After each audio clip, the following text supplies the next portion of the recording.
This is John Love of Beyond the Drip, and I want to welcome you to episode 14. Super excited, deep into the holiday season in the middle of December.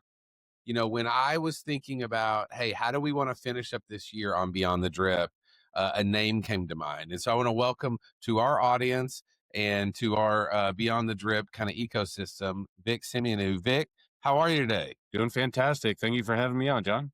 Yeah, absolutely. Also have a co-host here today in our rounding. Let me redo that. Yeah, also have one of our co-hosts here, Brandon Carpenter, CEO and founder of MedEdge. And so, Brandon, how are you today? Great, John. Just great. Glad to see Vic. Yeah, that's right. absolutely. Go Hoosiers. So I wanted to start, Vic. We're super excited, Beyond the Drip, just for everybody coming in case you don't know, Beyond the Drip is a podcast about all things infusion outside of the actual drip of medication. The interesting thing, Vic, and I probably always like to default and start with story, right? And that's just where I start with stories. And so, because, the more I'm 15 years into this infusion journey and every time I meet another character, I realize that most of the infusion, especially pharmacy business, is built by great people and just great stories. So if you're good with that, man, I want to start there and let you kind of talk a little bit about. Now, I'm going to take us back a few years, right? I think you and I'm at Rock Pond Solutions on the exec board with Brandon. You're kind of a budding guy starting your own thing, right? We're running and we never ran into each other, right? And then we were at a bar, imagine that, at a conference, and we started talking about people. And do you remember that conversation? We had never really met. And I said, well, Ray Bailey. You're like, Ray Bailey? And we're like, well, Yes. And we started naming person. We were like, we have all the same friends and all the same. And I feel like the kinship was built there. And I think that was in DC at a NASP. And so, but I remember saying, man, who is this guy, this large, like charismatic individual who seems to know all these people in the infusion space, but I don't know him. So I wonder if there is more out there. So I mean, I guess my first question, Vic, is one, welcome to the pod, Beyond the Drip 14. I do want to tell the folks, Beyond the Drip is sponsored by ProChant. They do everything for this. The great people at ProChant, the number one rev cycle company in infusion, especially pharmacy. So make sure to thank them and to go talk to those folks. Vic, for folks who don't know you yet, where does the beginning of Vic Simianu start in infusion? Where's it begin? An infusion. So yeah, just before I get into that, I mean, it's similar. It's like, same house, different rooms type thing. It's amazing. The world is really, really small on this, but my journey into infusion really started out of the specialty space. I got into the specialty space by building high performing operations for the IDNs coming from the Premier side. So I was plucked out of grad school by Premier, the GPO. And at that time, they just acquired their largest acquisition, which was a specialty pharmacy prior to the IPO. And the CEO and COO could have left at any minute. So I was 30 seconds away from signing a lease in Charlotte. And the president calls me and says, hey, you should start looking in Fort Lauderdale. There's this thing called a specialty pharmacy that's right up your alley. So my background's in biotechnology and finance. I did a handful of startups while I was an undergrad. Both my parents are biochem PhDs. So I was raised as a nerd in a lab, very focused on molecules, pharma, the science of things. I also taught stem cell embryology and cloning at IU for a couple of years. Specialty pharmacy just kind of fell right into that. So I was really excited about the opportunity. And that company actually bought a IV solution company. And so just getting into the first specialty pharmacy foray and getting into the URAC process, really when specialty was kind of like a $60 billion industry. Now it's, north of 900, almost $1 trillion industry, fell into it right away. From that, working with all the different IDNs, building out their 340B programs and their accreditation items really lend itself to infusion, working more and more with that type of molecule, that type of care delivery, closer with the nurses, closer with the contracts. And now, with 80% of the specialty and the pharma pipeline being IV formulations, it was a good thing that we did. Yeah. And that's a great call out there. I remember as well when I remember when you couldn't even define specialty. Like people were like, what's specialty? You're like, I don't know. It's like acute. It's expensive, And like, that's our definition of specialty. You're like, you remember that, Brandon? Like, you're like, that's all. They're like, that's all we got. We're like, so we got a $100 billion business here. And oh yeah, it's like hard, like data, and like, it's like, so it has come a really, really long way. You know, what's the transition like for you to jump? I mean, you were a young guy, right? You're still a young guy. I think you still have a 3 in front of your age. So for me and Brandon, that means you're super young. So congrats on that, buddy. Then you Not said, from yeah, that's all right. Hang on to it, Vic. Hang on to it. But then you yeah, said, I'm you know gonna what? I'm not just going to be in the industry. I'm going to open up an entire business. Like, where does that come? Oh, that's right. So again, if we could go back to what I was doing for the hospital and seeing the growth, seeing what was happening in the changing landscape with PBMs, the wholesalers, the Affordable Care Act, all I could see was that independents were going to be marginalized. And these super high performers that understood their patients, that understood their providers, that they may have not had the $1 billion budgets that we were building for these IDNs through our programs, were getting marginalized. And so why I started Sphinx was a big part due to that pressure. But the straw that broke the camel's back was that I was working on a molecule back with a group of postdocs at Indiana University. So again, go Hoosiers. And that molecule ended up being, Vertex's Kalydeco. That was the highest NPV molecule in the pipeline. So when I saw that report after working on it almost 10 years prior, I was like, this makes sense for me to kind of introduce how independents can stay on the bleeding edge. And specialty is all about that, how you can stay on the bleeding edge, how you can stay on the forefront of therapies, and really excited to talk through some of those components and some of those items today. But that's really where we got started, was independence without the budgets, having to compete with these behemoths, and knowing our skill set, knowing what we could bring to that industry. We really wanted to go. We saw a huge opportunity, and so here we are, 10 years later, with a growing team. Probably touched close to about 30 to 40% of the market share out there. Working with some super high performers. That's why we started working with similar clients, John. And we haven't done really any marketing. I was always kind of like a anti-marketing guy and just let the work speak for itself. But we've grown it kind of out of word of mouth, and we probably need to fix that a little bit, but Yeah, no, you that's how definitely the need to world is. fix that.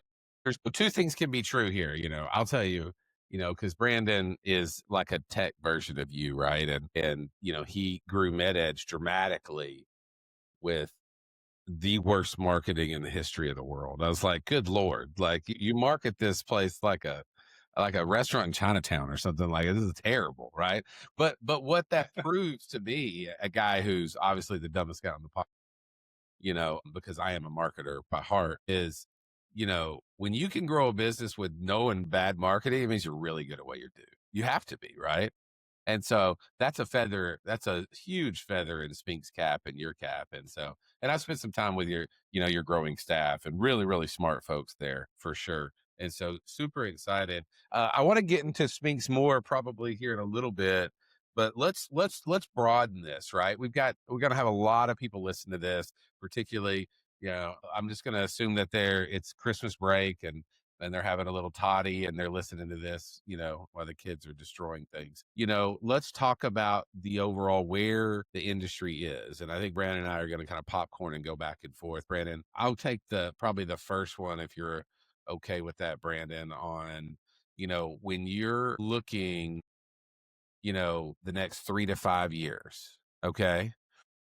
Vic, what are your eyes on? What are and I know you can't be, so give me the 2 things that you are like, hey, I have my eye on 19 things, but these 2 top of mind.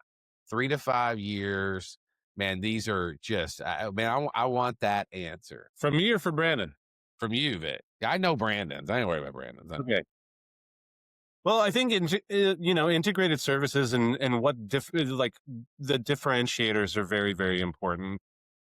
Right now, if you take a look at the landscape and the pharmacy landscape at large, if we're seeing that, almost over 7,000 pharmacies closed in the last couple of years out of only maybe 21, 22,000 independents, people have to do way more with less and less. And that's all about integrating your services and really understanding your value prop to payers, to manufacturers, to your patients.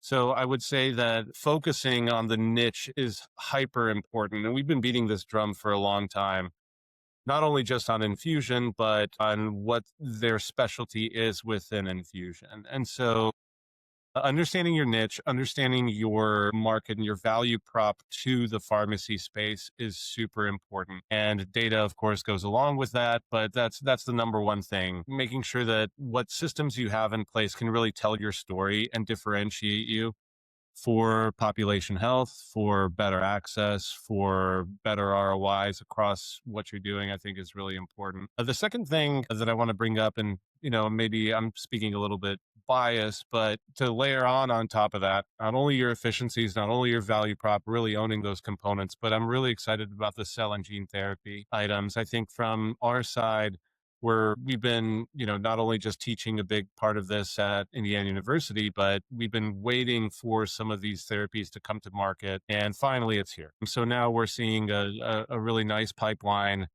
of drugs that could really provide some tremendous therapeutic support and potential cures or potential symptom eradication of what some of these horrible ailments have been in the past. And I'm really, really excited about that. So I think infusion is a step, where you have to get before we even talk about that. And so for pharmacies that aren't in that space yet, call us because we'll help you get there. But in terms of the folks that are on the bleeding edge, that's where I'm really excited. Yeah, it's awesome. Brandon, you're muted. Let's start back over. We had to mute you because of background noise. Brandon. Okay, you can go. So Vic, that's an interesting perspective, and you talk about your big guys, right, and your behemoths, and obviously, independents seem, as you said, marginalized, but a lot of these independents do some great work, right? They're fantastic, and they probably give better service than the big boxes, right? But a lot of their driving force is access to patients, access to drugs. So what would you tell those guys on telling their story? What advice would you give them to get access to these drugs that are, maybe they're limited or exclusive drugs? Like, how do they break through that? Because we've had, 3 or 4 conversations this week with guys who are like, I just wish I could get, we have, some of these drugs that we do, but I wish we can't even get the manufacturers to like answer our phone calls or anything to get access to, much bigger things. Like, how do they break through that? Well, there's I think a spectrum when it comes to that. What data is important to the manufacturer, I think is one thing. Access is also super important to them. So if it costs on average and probably at a minimum around $100,000 for any manufacturer to add a pharmacy to their network, why would they do that? So if thinking about a dinner party where the manufacturer is, entertaining people and, oh, let me talk to this person about what I do. Let me introduce them. There's a couple things to even get an invite. And then there's a couple things that the independents have to do to offer a good plate of food to the manufacturer to eat. So I do think that you bring up a good point, but there's a spectrum there. So access is important. So understanding the disease state goes along with that. So if they have a penetration within a specific market niche, within a provider group, within a payer or a state Medicaid plan, or potentially like a pharmacy desert area, it's going to be harder and harder for the manufacturer to not partner with an independent. But it's also important to understand the data behind what that manufacturer values in that entire continuum and in that spectrum. If it's just speed of delivery, speed of service, dispensation, metrics, that's very transactional. That's one component. But remember what I just brought up in terms of cell and gene therapy and in terms of longevity of the data and longevity of what these products are going to be coming out for. These drugs are coming out that could potentially offset the manufacturer's entire revenue cycle and their stock price. So if their symptoms are not being tracked in perpetuity, if that independent, or let's say that big box, can't capture some of this minute detail and understand that white glove service to the patient for 20 years, there's going to be a challenge, and manufacturers that are smart enough about that will start partnering with high performing independents that have a good payer penetration and have good metrics that can just beat them, beat them in metrics. They don't have to be the biggest, but we pride ourselves here at Sphinx for building the best of the best in the specific disease states across the nation. I think, there's not a one stop shop answer in how that can be fixed, but access is very important to the manufacturers. And so if they're not at a specific like critical mass or threshold of volume, it's going to be very tough for them to get access to that. But there are still opportunities for them to say, listen, I've got a captive market. I've got a, direct relationship with XYZ within the group that could be very, very important or very lucrative for that manufacturer. So telling that story is very important. And a lot of the independents just don't know how to tell that story. They may not have the data that can tell that story. They may not know how to access that data that can tell that. So I think it's a good question, Brandon, but that's kind of, if folks aren't really thinking about how to tell their story, how to really establish their value prop today, it's going to get harder and harder into the future. Vic, I gotta think that what you just said to some of these clients and some of the folks who are out here and some of the folks who are listening, we have a lot of venture capital to listen to it because they're like, oh, I want to go into it to listen to the pod and everything.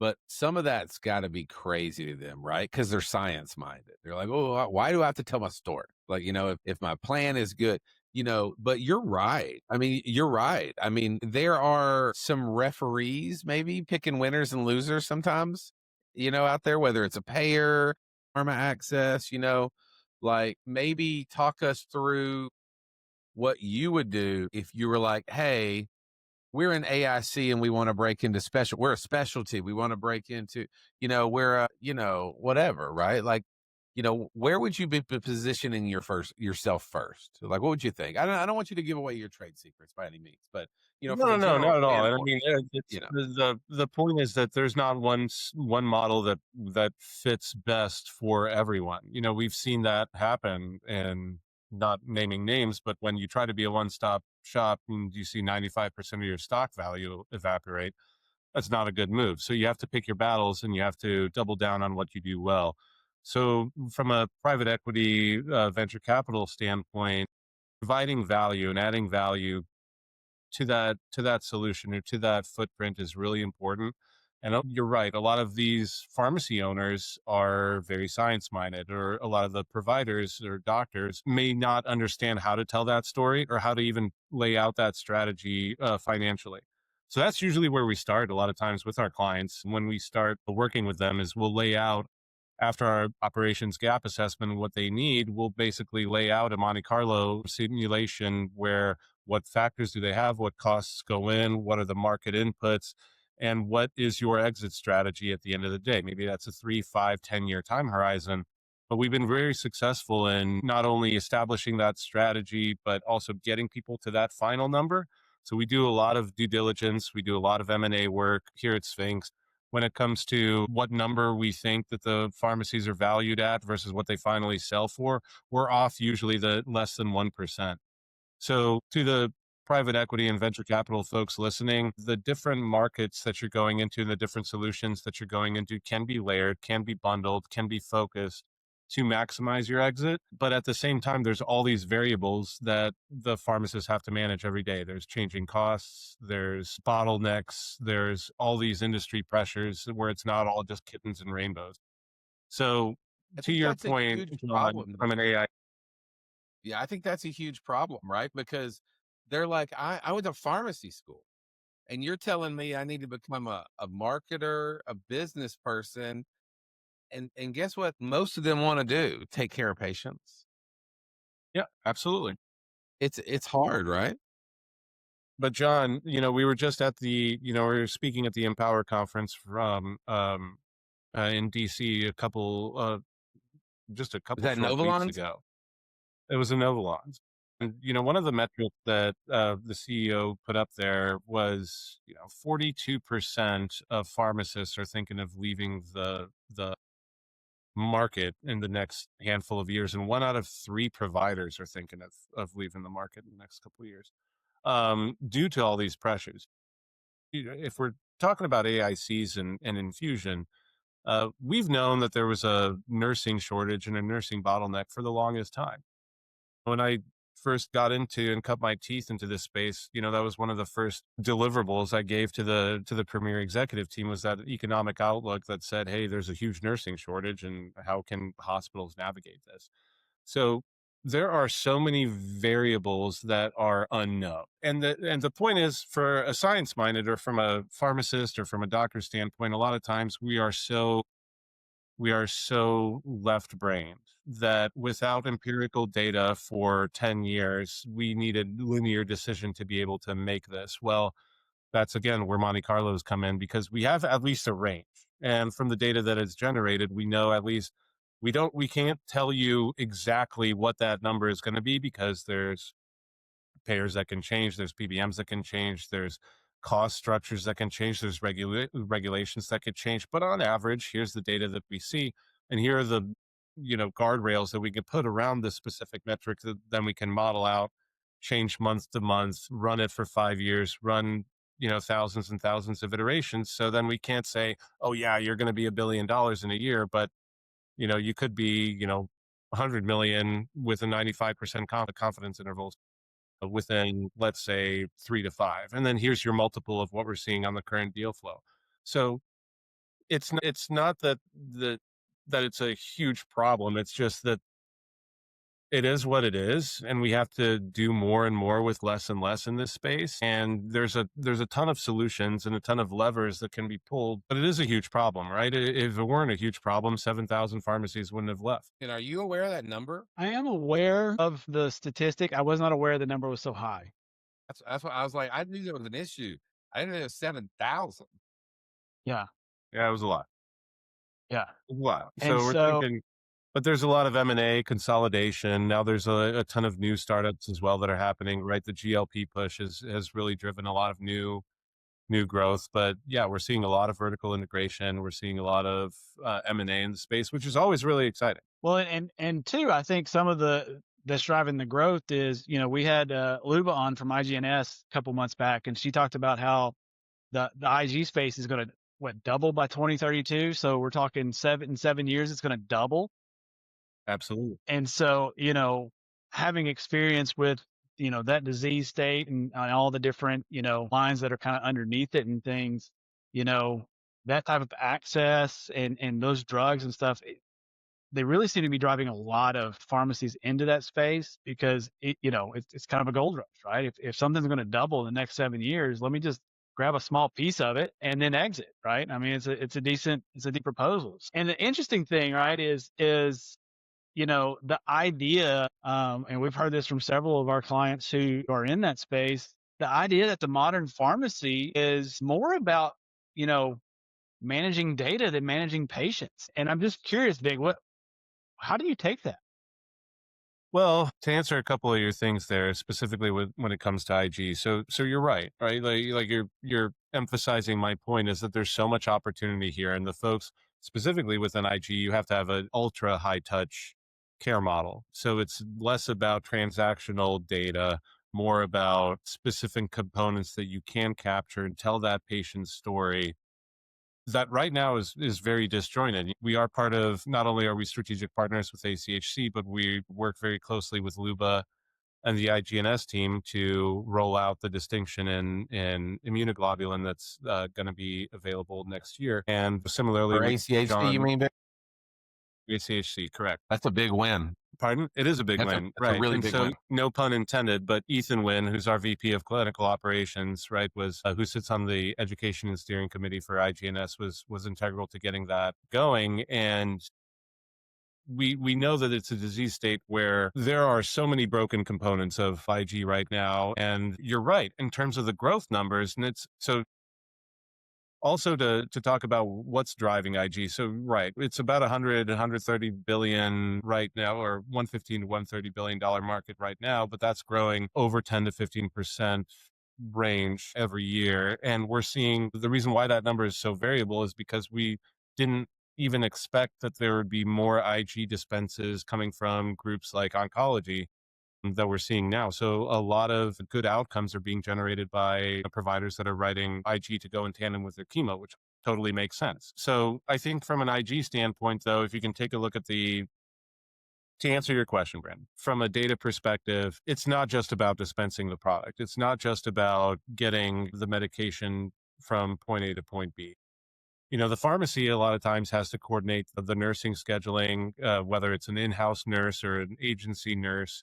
There's a lot of data components that are also broken across those systems. So not only the manufacturer data that you're getting from that dispense, but also to tell the story of the outcome, how you're capturing that outcome, not only for the disease state that IG is treating, but it could be another comorbidity that IG is really helping elevate.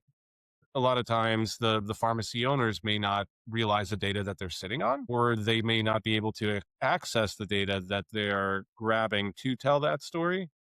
So I wouldn't say that pharmacies are not going to be relevant just because they don't know how to manage data. I just don't think that a lot of the data that they do generate, whether it's accessible or translatable or actionable, if they're missing any one of those components, they really have to get on top of that so they can stay ahead.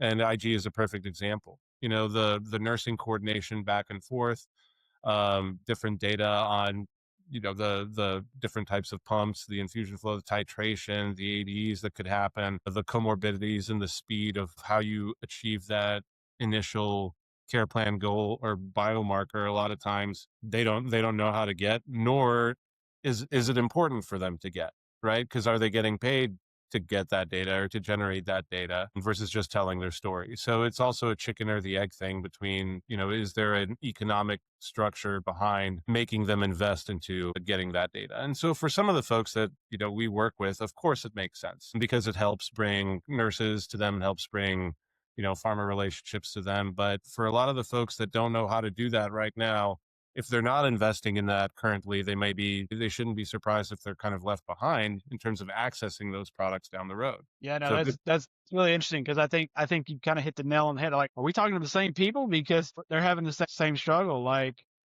how do I get in the door? They're like, you want this data? Well, I've been operating 6 years and I haven't captured this and didn't realize the impact that would have. I think there's probably a lot of pharmacies out there, Vic. I don't know what you think, but who are sitting on a gold mine in their data and they just don't realize it. 100%, 100%. So the question is, do they own it? I think for a lot of pharmacies, they don't know what data they own.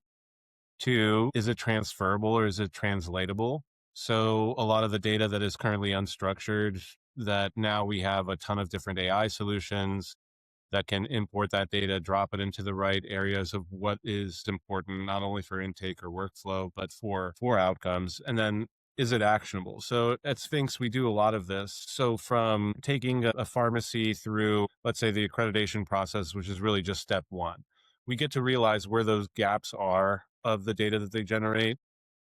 And then helping them tell the story really lays out that infrastructure of what puzzle pieces are missing. And then they really understand what to invest in that can really generate the highest ROI for them when it comes to their pharma strategy, their payer strategy, their provider strategy. So most pharmacy owners don't know the data that they're sitting on. That's problem one. Problem two is, do they have a budget, a strategy of what they want to invest in to tell their story?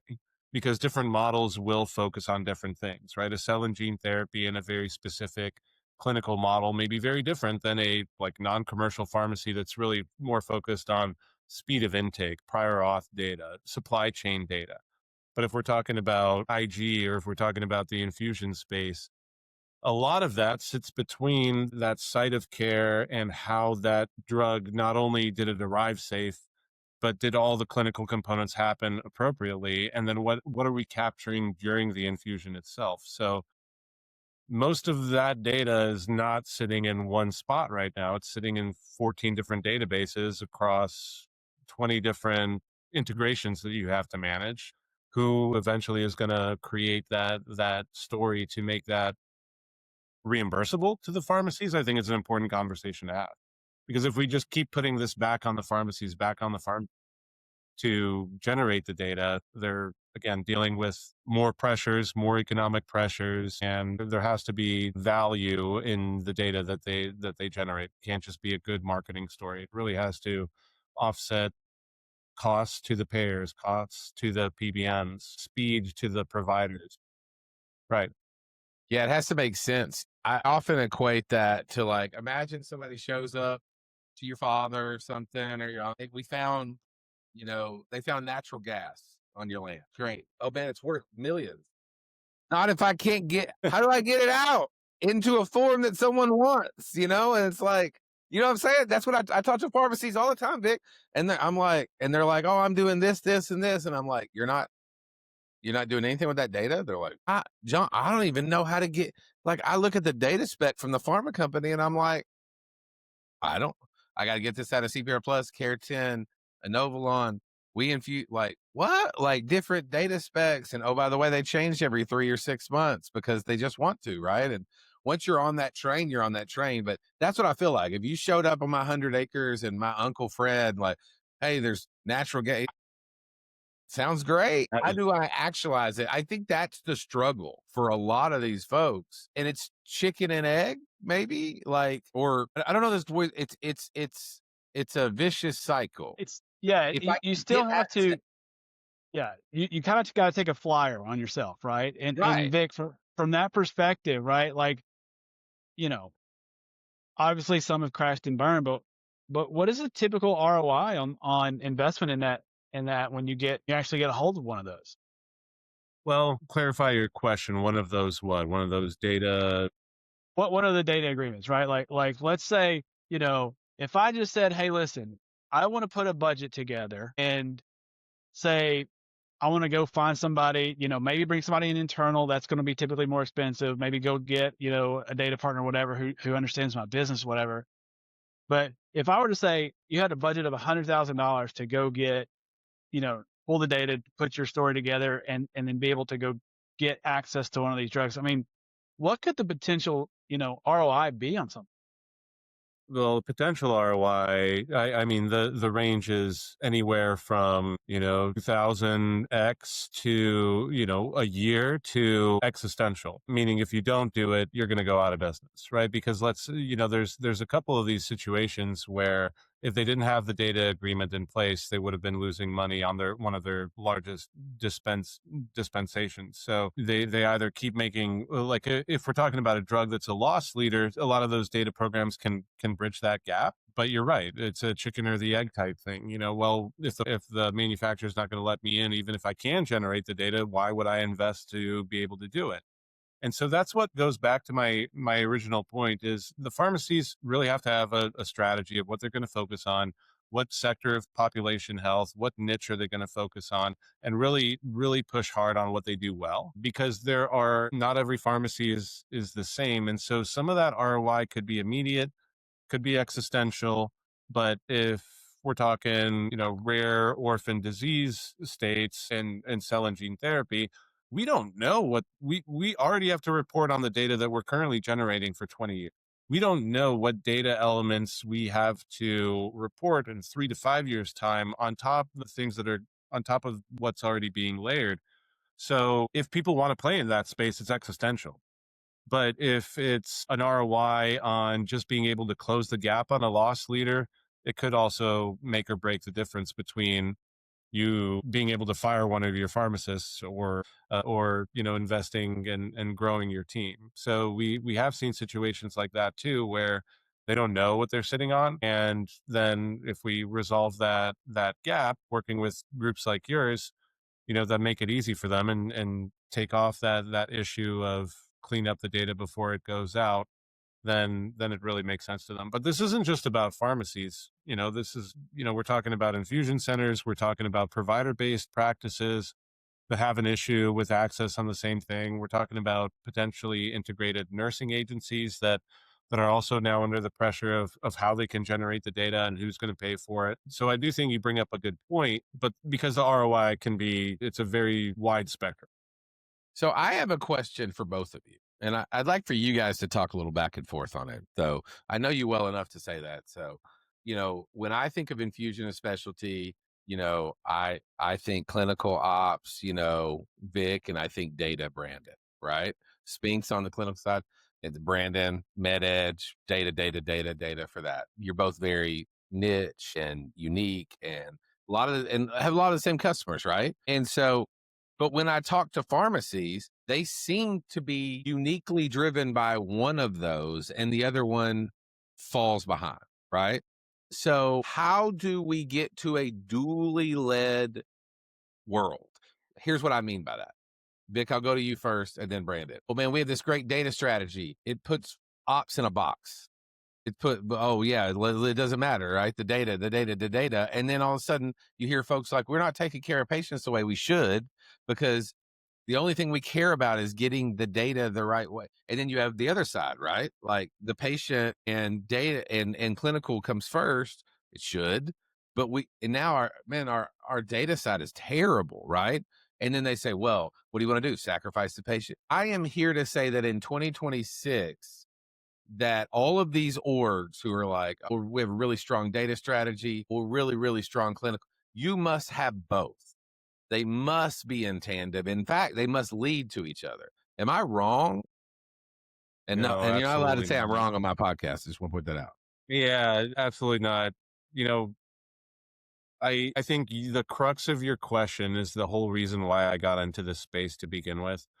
I remember just seeing the business side around why my parents were arguing about like scientific papers around the dinner table. And I'm like, why don't business and science talk to each other better? There's so few people that can translate the scientific data into something that is operationally and financially viable that drives the whole strategy forward. And so I think the connection of that is culture. So going back to what my earlier point was, is the pharmacy's culture, the pharmacy's value prop, their mission on what they are doing has to walk hand in hand with their ops and their data strategy. If it's one or the other, a lot of times it's almost like this Sun Tzu art of war issue, right? Strategy without tactics is the longest way to victory, but tactics without strategy is the quickest way to defeat. So if you're not empowering your clinicians to be able to make good clinical decisions, build on their clinical profile, be a pharmacist and be a clinician to the patient and establish that patient relationship, and everything's data driven, then it's too far to one side. But at the same time, if the only data that's important is speed to get on therapy and supply chain data to get it out the door, well, then the clinicians aren't going to stick around for a long time. Turnaround numbers are going to spike because they're going to feel like they're handcuffed in their practice and in their license. So I think it goes back to culture. It's a really poignant point that you bring up, John. I think it really has to come from the top. The leadership has to drive both people talking well together. And it's just like operations and sales. Operations and clinical or clinical and data is almost the same as operations and sales. Well, the salespeople are pitching this one thing, but the operation is saying, we can't do that. Why did you sell that? And so there's always a fight, and the culture has to keep them working well together. The same thing with operations and clinical data. If we can't gather the data, or if it's forced too much through the clinicians, then it's going to be a challenge. I always say IT drives workflow as much as workflow drives IT. So going back, their strategy and their culture should really help make sure what data point is vital for getting to that next step. Yeah, I can appreciate that. My toxic trait is selling things before I know Brandon Carpenter can figure them out. It's my favorite thing. I'm like, it's fine. Yes, we'll fully commit.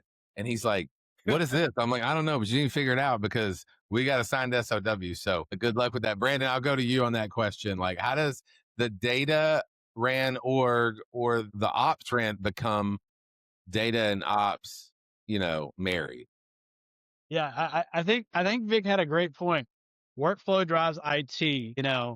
There's just one more word: nuts. Right? It drives them nuts. So from that perspective, I definitely think like Vic, you brought in sales. I think those three need to live in a coexistence of understanding each other, right? Rather than just lobbing things over the walls, because IT can't support the business without understanding the business. You can't say what's possible or what's not possible without walking a mile in a clinician's shoes, without understanding what it takes to do a benefits investigation, without, all of those things are really important, right?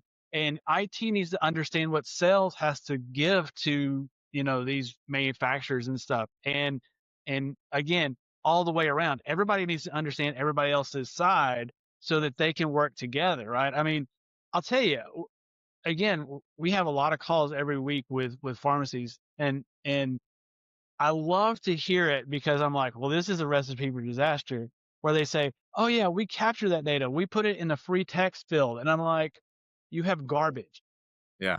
And that's what drives IT nuts, right? Because IT's like, you're just telling me I have to figure it out and parse something out of something that has absolutely no structure. Yeah, and that's could my be drawer in the kitchen, right? Where I Yeah. know that it's in that drawer, but no one else knows it's in that one drawer where all the other things sits in the kitchen. Yeah.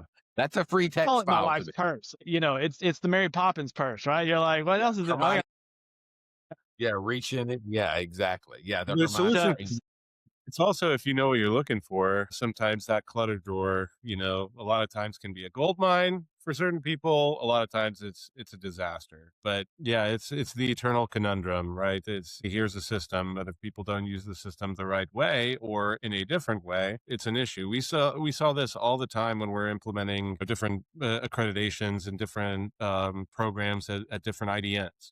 And I'll use IDNs and hospital systems as one thing because we do have a little bit more color, and it's at least limited in some of the pharmacy systems. But if I roll out an Epic integration at a IDN, there's going to be, and you implement it at one hospital, there's not a single other hospital on the planet that uses it the same exact way. They're going to be putting different components in the different fields. Maybe they're putting credit card information in a patient field just because that's what they did with the workflow or how they train.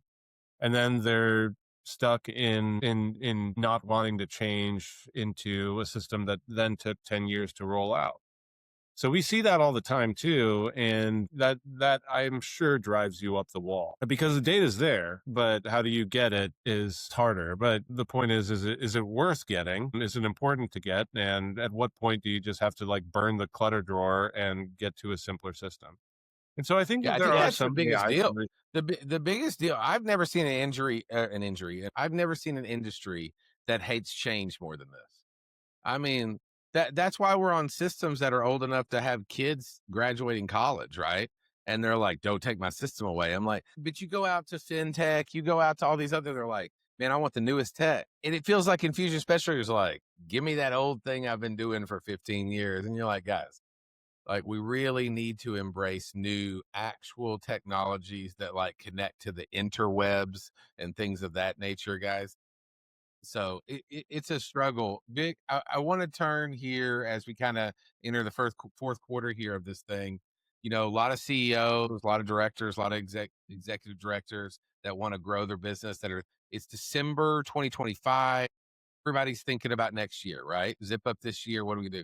When it think, and it's specifically, I mean, we're on Beyond the Drip. I want you to think about infusion in 2026. What do you have your eyes on? Like if you were advising CEO, VP levels of 20 to $50 million, $80 million infusion pharmacies, what are you pointing them to? Where should their eyes be? Well, good question. Right now, the whole game is capitalize on what you've got, extract the data that you can, leverage that for the access into the future. Like I said, 80% of the pipeline molecules are infusion based. So the more that they can really integrate with the different groups that they are working with, all the way into nursing, I think it's going to be something really important. So, one, optimize everything you can. There's a lot of variability in the space. There's a lot of re-entries into the space of pharmacy, but they're very focused. So if we're talking about infusion, I would say start working a lot closer with your providers, a lot closer with your nurses, and really maximize what levers you have in terms of cost of goods that can really get you to the next level or free up some cash flow where you just didn't have a chance to get to that. So, from what we do at Sphinx, we have a couple of different brands, and we really try to stay on the bleeding edge of what these strategic partnerships are offering and squeeze every penny you can in terms of your costs, but put that right back into your staff and to your integrated solutions. And again, I would expand across expand across the nation as much as you can, but not while you're losing focus of your core disease state and your value prop. So I think that is probably the thing that is going to continue to be a pressure for these pharmacies is the reimbursement pressure continues to be layered on. Networks are continuing to be limited. So the only way that they can reverse vice that pressure is to become innovative. And, don't hesitate to bring on AI in the right area. Look under the hood of what data you are generating to better tell your story. And if they're really in a bind, call us because we can find a couple solutions. And Yeah, 100%. there's a Brandon, ton of M&A in this as well. I think I'm going to finish up asking another question of both of you guys. We keep seeing site of care, which used to be kind of a reactive thing, and now it's becoming proactive now. Like, hey, I got to be neutral on my side of care, right? Because I might need to push a patient over here, or then do it home. And where am I? Brandon, you're the data tech guy here. Is that changing anything as all these home infusion are like, we're going to start opening up AICs. We're going to push this patient over here. Over here, we'll do this side of care. First off, I mean, and I know that I'm not as deep as you are. It's driving me crazy because I can't get my mind around it. But does that have a lot of ramifications on tech and data? So yeah, it can, right? And depending upon the system or systems that pharmacies are using, we see a lot of probably duplicate patients because, hey, I'm in my, pharmacy system. Now I moved it to my AIC system. They don't really talk well together. How do we pull all that together? How does pharma see that as the same patient, just a change? So there's a lot there that can happen. Certainly something that has popped up here recently just due to, I think, once when the pandemic started, everybody wanted to be at home. That was a great thing, right? And then now that we've come out of it, I feel like people are like, I don't want to be in my home. I want to go to a suite. I want to sit in a comfortable chair. I want to watch, my Netflix while I'm getting my infusion, things like that. And of course, I'm sure there's some pressures from reimbursement rates and things that are driving some of that as well. Obviously, the cost of nurses, all that kind of thing. I can much rather have, one nurse managing 4 or 5, 6 suites versus, going to, maybe 3 or 4 homes a day and driving all across the state. But yeah, I mean, I see a lot of that where it's like, hey, we're do first fill this way and then every remaining fill after that and somewhere else. And so that definitely opens up some data challenges for providing that information to manufacturers. Yeah, I see that. Vic, I go to NICA and I see these home infusion folks like, oh, we're opening a suite. I go to NHI, I see, these AIC folks like, oh, we got to start doing it at home, right? And so like I'm like, man, everybody's trying to get like this duality of site of care, right? And huge home infusion, especially infusion providers trying to open up. Like, what do you see on? That's a good point. And if you don't have a critical mass of home infusion and infusion patients currently, if people are going to rush to establish like an AIC in their area just so they can oversee it, it's going to be really tough for them to get that volume. So I think one of the strategies that is successful is build up that group first before you have an expensive paperweight to have. Like for us, we've got Brandon, you're more than welcome to come play some Wii at our infusion suite here, on, 57th and Binford. But the whole point is that we're not there to push volume through it. It's more of a training area for the nurses so they can so the patients can feel so supported by having a slew of nurses over there or teaching them when pharma comes out with a location. Hey, we've got a patient here and you have this beautiful area where you can do it. So I don't think that an AIC is the right solution for everyone. Now, if you're partnering with a provider's office that's got a captive group of patients, great. But that is one part of the market. Everything that we're seeing right now, and especially a push that's been in the home infusion space was, CMS introducing the HITS benefit a couple years back, which now people are still learning about. So I do think, again, it goes back to that independent of what drugs are they focused on, what's that continuum of care when it comes to that patient, and what is that patient's preference ultimately, and what's that provider's preference as well. For a lot of these specialty drugs, you are going to have a initial site of care be overseen by a doctor first before he gets transitioned to the home. So you could have some pharmacies that have an issue even accessing the product if they don't have that story to tell. So I think it's a good thing to bring up that if you're not in the infusion space right now, you have to be. We've been beating that drum for 10 years, and the people who continue to push it off are going to continue to be marginalized. I had a guy call me, Vic, and say, "I think I've been getting an infusion. What do you think?" I'm like, "I think you're late." That's what I think. And he's like, "You serious?" I'm like, "I'm just telling you, you're already late. Like, you should have been in yesterday. And if it was yesterday, I'd say you should have been the day before because, I think money's flooding the space, and that's where it's going. And listen, we're not healing people procedurally much anymore, right? Like this is we could talk about pharma. This is where we're at, right? We're treating a lot of chronic patients, and we're treating really, really bad diseases. We haven't even tapped into our rare disease and very specific, and orphan. Good Lord, our orphan disease, right? There's this whole other spectrum out there, but Vic, the conversation's been absolutely fantastic. I want to make sure before we get out of here that we just get a nice overview of, why somebody might call you at Sphinx. And I just say that every person that I bring on Beyond the Drip is someone that has a stellar reputation, Vic, and your reputation's always been great. I've always appreciated when I talk to your clients how much your folks care, right? And how many times it felt like you prioritize them over just making a buck. And I mean, we really appreciate that in a world where a lot of folks just want to make a buck, right? So, like to all these folks listening, like, why call Sphinx? Here's your shot. So we're all going to be patients one day, right? And at the core of what we do, the Sphinx was carved out of one rock. So we really want to do that for all the other. That's my dog. For all the operations and all the customers that we work with. We think that by building excellence within the pharmacy operation, it's going to lend longer term ROIs. So generally, our ROIs are anywhere from 30 to 300 per engagement. And from whatever your different mosaic situation is in terms of what puzzle piece is missing, we've got solutions for you. So from the time you want to get into the business till the time you want to get out, we do operations, business development, a lot of partnerships and integrations that have put us in, Fortune, Times Square, Wall Street. We're having a Reuters piece come out. We've had a ton of different accolades that I'm very humbled by, especially since we've done really no marketing and let our clients kind of speak for our work. But I'm really out here trying to build those operations for the high performing independents that want to keep their patients and really want to focus on being the best of the best in their disease state.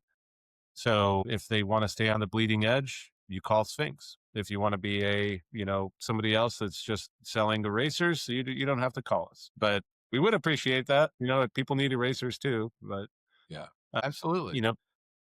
From Yeah. our standpoint, we got into this space when it was 60 billion, and we've seen, we know a thing or two because we've seen a thing or two, and we're going to be here for much longer, and so will you guys. So we're really excited to see how we can push the envelope forward and create better outcomes. So that's really what it's all about. We'll all be patients one day, right? Yeah, that's a great mindset. Like, build what you want to be caring for you, right? Because we're all going to be patients of some sort, so that's a great mindset. Now, before we get out of here, I do have to deal with this annoying problem I have when it comes to Brandon Carpenter. I'm thinking you can help me though. So, I live in Northwest Arkansas, Arkansas boy at heart. He also is from Arkansas, but Vic, I'm having a problem because he lives in Indiana like the last 3 or 4 years, right? And he lives right down the road, right? Westfield and Fishers. You both claim Indy, right? Am I right in that? Yeah, you both claim Indy. Yeah, pretty And much. yeah, but Vic, like he acts as if he was born like an Indiana like onesie was put on him. Like the I'm a Caitlin native Clark. Midwestern, don't you know? No, he starts texting me, Vic. He's like, "Oh, did you see Caitlin Clark last night?" I'm like, "What are you talking about? He's been in Indiana for like 5 minutes, and now I'm Oklahoma. I live right like 2 hours from Oklahoma City, so I'm a Thunder fan. The Pacers. He's giving me just shit, to be honest with you, about the Pacers. I'm like, what are you talking? Now he's over here saying, what about IU? I'm not certain he knew what IU was 3 years ago. Is there a term? I understand the carpetbagger term, right? Northerners would come to the Southern after the. Is there a term for a Southerner, Vic, who goes up and just pretends as if he's an indie guy? He's been there like 17. No. I mean, he's way more than a fair weather fan. But there's something magic about Indiana. I was born in Romania in the northwest part, so I'm Transylvanian originally. The work ethic, the neighborliness, I guess, the Hoosierness of Indiana. I wouldn't be where I am today without Indiana and without the people at IU really supporting crazy kid ideas. I wanted to put a snowboard park downtown, Indianapolis when I was like in 6th grade. And so I met with the mayor, and the mayor's like, "Kid, I love your passion, but how's this going to make money? And let me tell you about liability and homelessness issues." And so if I didn't have the support of Indiana folks, I wouldn't be here today. So that's why we moved the businesses back, and we're hiring a ton of people from Indiana and IU. But the Hoosier mindset is to help each other out and to do the right thing. We don't have major cities. I mean, even though Indiana is, let's see, like I think the 13th or 14th largest city in the U.S., but it's like 110th in terms of cost of living. We don't have major mountains or oceans. So what we do have is great airport. Great airport. Yeah, it's a solid airport. Listen, I will tell you, me and my wife have had many conversations about, we grew up in the South, and all you hear about is Southern hospitality. There is nothing Southern hospitality can, even hold a stick to compared to what we have seen in Indiana. That's blasphemous. That's blasphemous. That's straight like 7th Corinthians made it up at blasphemous. But I'm going to leave that. My Southern heart hurts that you'd say that, but yeah. Listen, John, you need to come up here and we'll take you out to Fisher to go top golf. I'm trying to go further south. They'll turn the heaters on. Absolutely not. Absolutely not. Your kid didn't even go to school today because of black ice. I'm fine where I am. Hey, listen, you're having a big year. I know you're not a sports ball because you're the science guy, right? We always laugh about Vic's always like, I think something's going on with sports ball. But listen, this is a big deal for IU. Randy Broyles will watch this. He's got to be 3 drinks in after watching IU beat the Ohio State Buckeyes. So he's not going to be happy. But now you'll get your chance. But you guys, living your best life right now. You really are. So it's a big deal at IU. You guys have been smart forever. Now you're like, now we're good at sports ball too. Like all the science kids are like, this is great, Vic.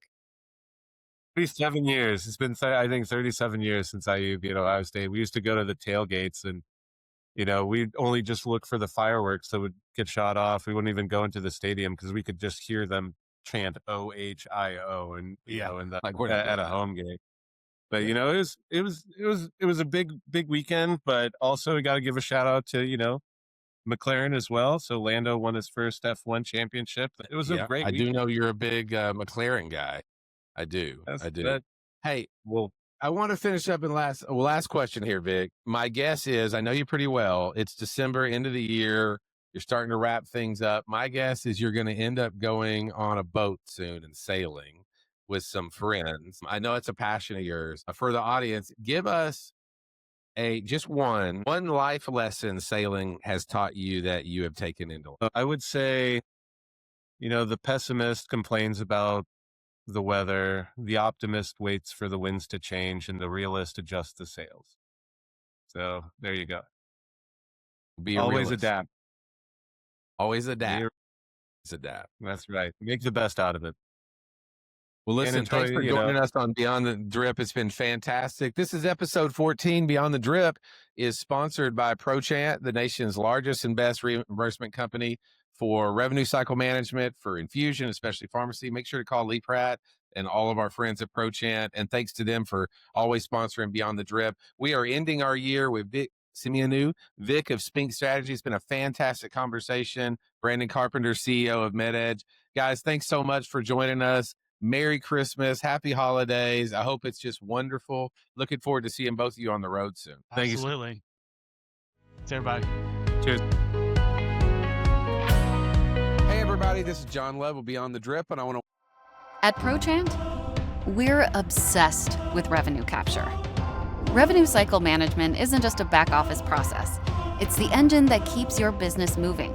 That's why we partner with you to keep things running smoothly and securely, from intake to collections, so you can prioritize cash, not the chaos. We specialize in home-based care, combining US-led teams, AI-powered workflows, and transparent dashboards to drive guaranteed results. We leverage over 25 years of experience to optimize your RCM with proven best practices tailored to fit your specific needs. Our expert RCM pros are backed by powerful tech, giving you better efficiency, better revenue capture, and more time to focus on what really matters, your patients. Because when your financial engine's firing on all cylinders, everything else moves forward. ProChant. Contact us now to talk to an expert.